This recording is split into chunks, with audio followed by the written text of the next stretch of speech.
আসসালামু আলাইকুম, welcome to blog of Roman. আজকে আমরা সকলে মিলে আমাদের যে ধানগুলো লাগানো হয়েছিল সেগুলো ভাঙাবো, আর আমরা ভাবলাম একটা ভিডিও করে নিই আপনাদের দেখানোর জন্য। সাধারণত পৌষ মাসের শেষের দিকে অথবা মাঘ মাসের শুরুতে ধান ভাঙানোর কাজ করে থাকে বেশিরভাগ মানুষ। আজকে আমরা সবাই মিলে ধান ভাঙাবো।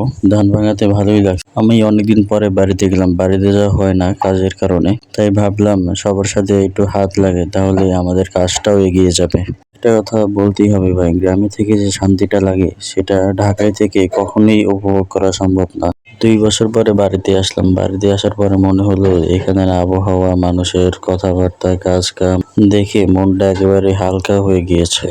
ছুটিতে আসছি বাড়িতে, তেমন একটা কাজ নাই, মানে ঘুরতেই এসেছি, তাই ভাবলাম যে ভিডিও করে পেজটাকে একটু সময় দেওয়া যাক। আবার যদি ঢাকায় গিয়ে কাজ শুরু করি তাহলে আবার সময় দিতে পারবো না, তাই বেশি বেশি ভিডিও করে নিলাম। আর আপনারা যারা ধানে মারাই কখনোই দেখেন নাই বা ধান ভাঙানো দেখেন নাই, আপনাদের জন্য ভিডিওটা করলাম, যদি আপনাদের ভালো লাগে তার জন্য।